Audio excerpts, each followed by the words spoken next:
West Coast Marine Detachment is a supplement to our organization. Okay, Roger, and do you have any firearms on board? The presence of the RCMP is greatly needed. You realize that alcohol in pregnancy is a very, very bad thing for your baby? You have to gain people's trust before they trust you. Hello, sir. Enjoying the winter? Yeah, those guys were not nice. We are so well known on the coast that most of the public in the small communities we visit know us by name.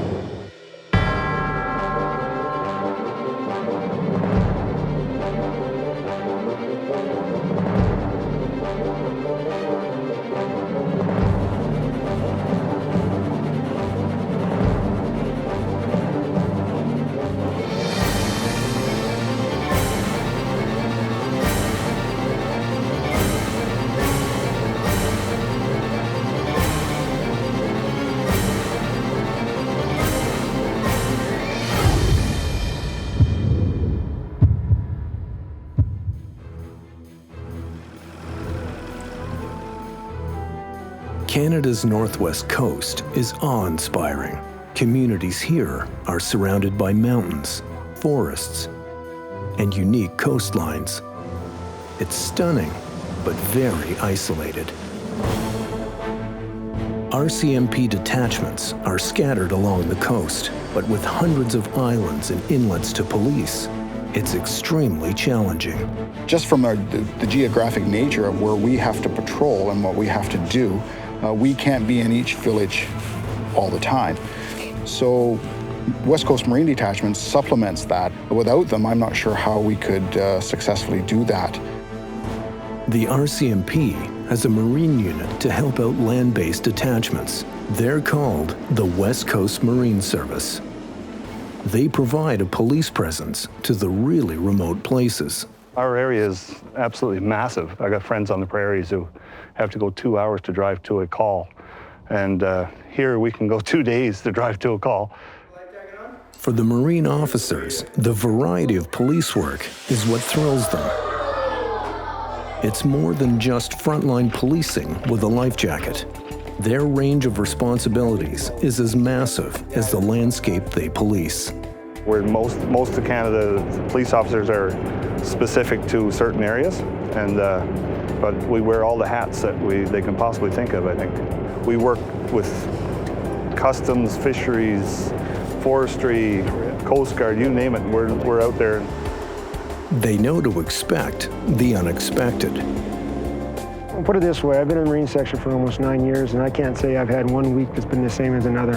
They make it their mission to get to know the people who call the coast home. They need to. They're often the only lifeline for anyone in trouble on the water. It makes you more approachable so that when there is a crisis, people approach you and give you all the information you need, give you all the assistance you need. Because without that, you have nothing really. These Marine officers start their shift. This is home. For 7 days, this will be their home, police cruiser, and mobile detachment. They call it the Inkster. There are 4 vessels like it patrolling the West Coast, and all are commissioner-class vessels named after former RCMP commissioners. But the Inkster is the biggest and covers the largest area. It's considered the Cadillac of the RCMP's Marine fleet. Blake is the skipper on board and leader of the team. He has 9 years of Marine service under his belt and is a familiar face along the coast. Carl is the engineer on board and has only been with the Marine unit for 2 years. But at 6'2", he's becoming a recognizable face among the locals. Alfie is the new guy. He's only been with the Inkster for 9 months, but he's quickly learning the ropes. And it's a lot to learn. It's quite a different job. You have to learn a lot of other things other than policing. It's a multitask environment. You have to be a little bit of a mechanic, a cook, a cleaner, you do it all, whatever it takes. Trees grow right here? The guys work, eat, and sleep on board for an entire week. Blake makes the best omelets. They spend every minute together and in very close quarters. They've learned that to survive, you need a sense of humor. gets 5 feet smaller every day. That's sort of in reference to your personal space. Yeah, being able to put up with a little crap along the way is essential. They spend more time with each other than with their own families. The crews on board the vessels have to become a very strong, unified unit in order to be safe out there. You have no one else to count upon other than our crew. We're very much a family. The team's first stop is 6 hours away. They maximize their time and train continuously along the way. This is the nature of policing along the remote coast.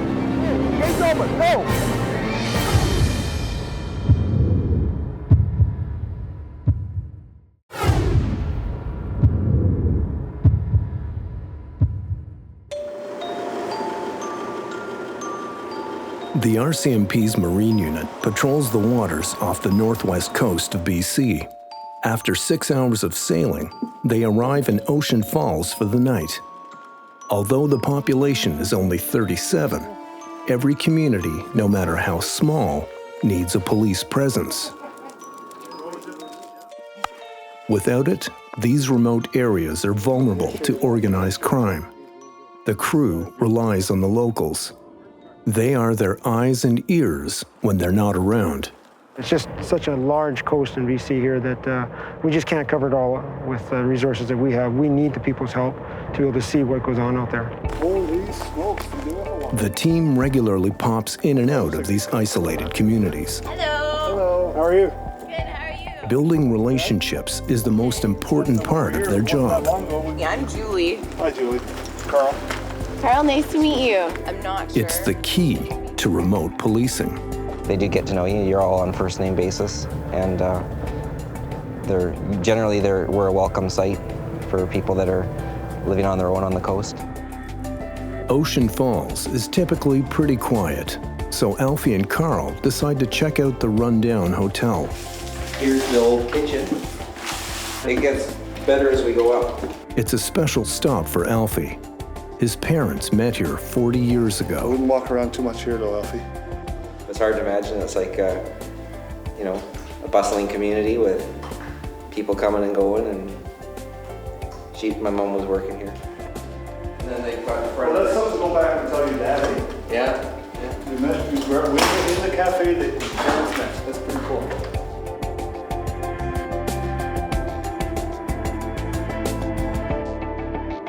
The team is back at the office. They're looking into a suspicious U.S. license plate in town. I have the person's name who's in possession of it. They learn it wasn't cleared through customs or legally registered in Canada. Firearms prohibitions. Okay, very much, Frank. Blake decides to pay the owner a visit and get his side of the story. The guy we're dealing with has been involved with some marijuana grow operations in the past. He has a bit of a history with a bit of violence, so potentially there's always something there, but I don't expect anything at this point. TV's on. Any luck finding any papers? The big problem here is the fact that that's an American vehicle. After digging a little deeper, the officers are satisfied. Thanks, man. He's cooperative, and the issue has been resolved. They call it a night and head back to the Inkster. But along the way, a suspicious smell leads them behind a hotel. What's your name? They walk in on a group smoking marijuana. Along the coast, nobody knows when we're going to come around the corner. So, therefore, you probably take away the opportunity quite often. The offenders are caught off guard. It's not very often people see police officers in Ocean Falls. It gives the Inkster crew an advantage, the element of surprise.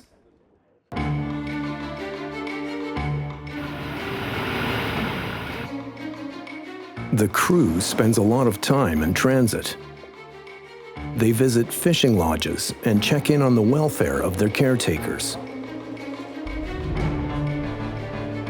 These guys are alone all winter, and they go months between seeing friendly faces. Day and night, the crew covers a lot of ground. It's the police. Yeah. and follow up on files for the land-based detachments. I, the undersigned, having no desire to claim the following items. They approach everyone with kindness and respect. Okay, off to the next place. Well, he was certainly nice enough. Yeah. And hope to be received the same way. There you go. It's very important in my mind that we get out to these people in these small remote areas and get to know them and make the contacts with them so that they do know and feel comfortable about making a complaint or calling someone up to say that, hey, this is what they've seen on the coast. Klemtu is one of their frequent stops. It's nestled on an island in BC's central coast.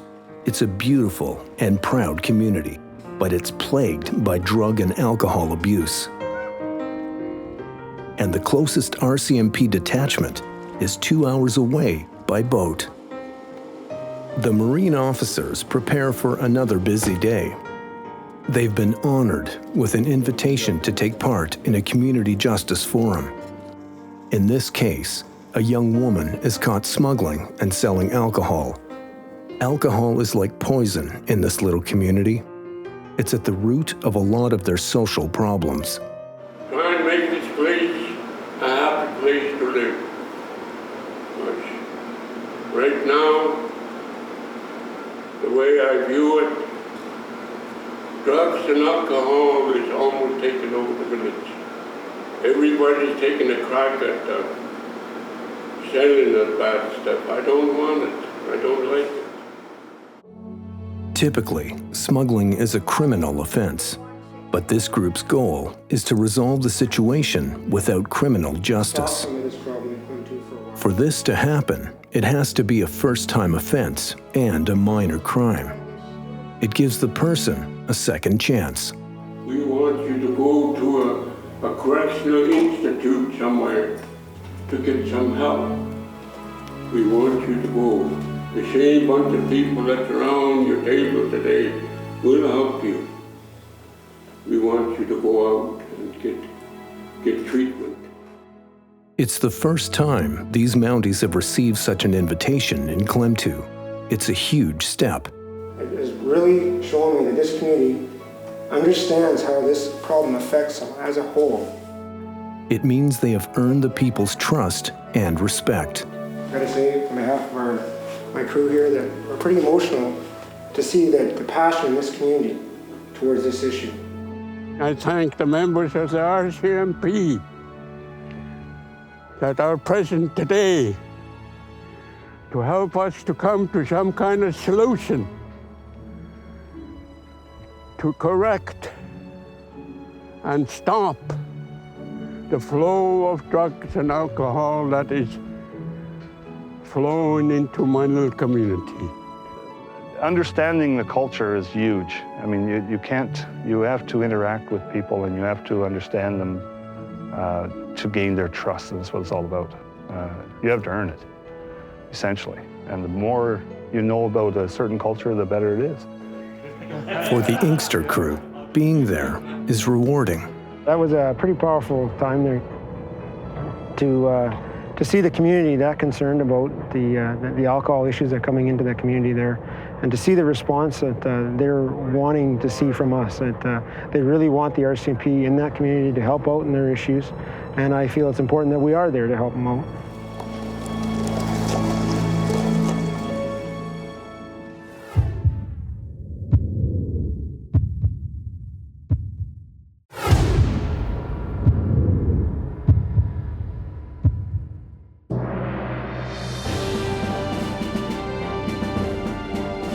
The waters between Washington and Alaska are busy, especially in the spring. The traffic makes it easier for criminals to blend in. Blake and the Inkster crew are sailing a familiar route, Prince Rupert down to Klemtu. This time, Constable Chris McMillan is the new guy in training. He comes from a Navy background and is used to the spontaneity of working on the water. Generally, what you plan to do in 7 days never occurs because there's always a wild card thrown in. And that's neat. The time flies by. There's always a challenge. There's always something different happening. Their efforts in getting to know people are finally paying off. Today, they learn that someone is planning on smuggling booze into Klemtu on the afternoon flight. Sometimes in the big picture, that is not a major crime in other places in Canada, but to these communities, it becomes pretty major for them. It really upsets their community. They keep their promise to Archie and the community and do what they can to keep it drug and alcohol free.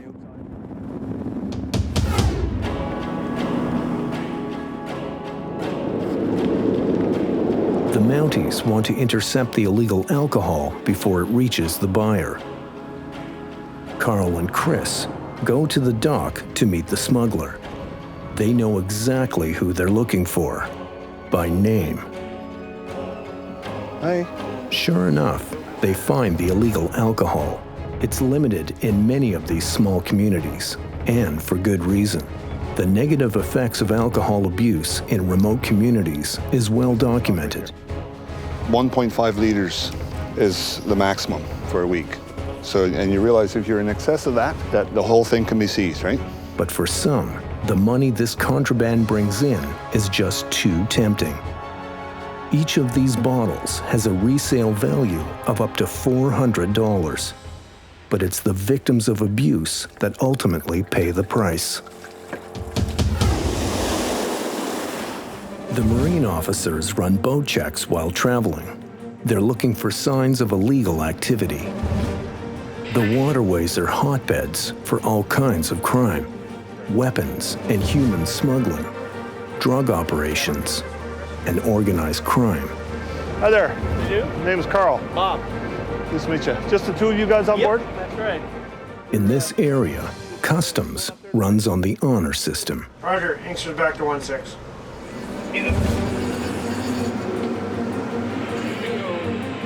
They are always careful when approaching the strange vessel. There's a lot of international traffic, and most people carry guns. Any other firearms? Challenge officer safety, I would say, would be boarding vessels of foreign nationalities and not knowing anything about them. Because as soon as you come over the stern or you come over the side of the vessel, you have no idea what's going to happen, what they have on board for weapons, what their intent is.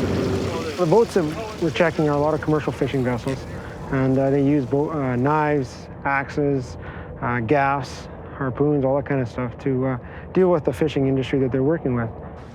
Blake keeps a close eye on them. Approaching the unknown is dangerous for police officers. A situation always has the potential to turn sour. And the guys only have each other to rely on. We have to work very much as a group, and we're always looking out for each other. So it's very important that we do that. Like I said, we don't have anybody there that can back us up. As evening falls, the crew of the Inkster sails back to Klemtu. They've received a tip that several smugglers are coming in on one ferry. They know that if too much alcohol gets through, they will spend the night answering assault and disturbance calls. So they wait and hope to keep trouble out of the village for another day. Margaret and Barbie, down there.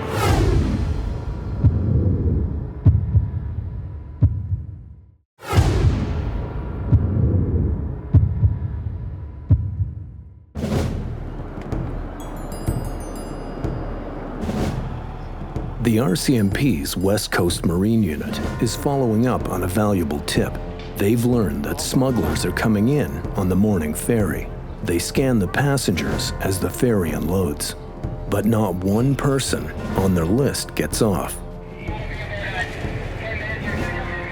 Word got out that the Inkster crew would be there waiting, so the smugglers got off at another stop. They'll come back to Kitasoo today or tomorrow by plane or by boat, and we'll check them when they get here. And we'll ensure that we enforce the Kitasoo intoxicant bylaws the band and chief and council have asked us to do. The crew considers it a success. Their hard work and persistence has paid off. Prevention is hard to measure, but their presence is a deterrent. For every crime to be committed, there has to be a suspect, there has to be a victim, and there has to be opportunity. And the one that we can always intervene in is the opportunities. After 7 long days and nights, the crew finally sails home to Prince Rupert. They race to get their paperwork done and get excited to spend a week off with their families. It's work, work, work while you're going, but time flies and you sure enjoy your time off. For Carl and Chris, their adventures on board the Inkster have just begun, and both hope to one day hold the title of skipper. So I'd love to be a skipper. I joined the Marine section with a bunch of sea time already. A couple more years on the water, getting comfortable again, and then we'll see where it takes us. I am looking forward to that, actually, and I hope before I reach retirement age, I can actually accomplish that. Blake's time on the water is almost at an end. Well, you guys carry on and have a safe voyage. Recently promoted to sergeant, he's now in charge of the West Coast Marine Service's Northern Office. All are continuously dedicated to the challenges of policing such a remote and unforgettable area. I am going to make sure that I keep in contact with the people I've met along the coast and do my best to make sure that we provide the service that needs to be done on the North Coast.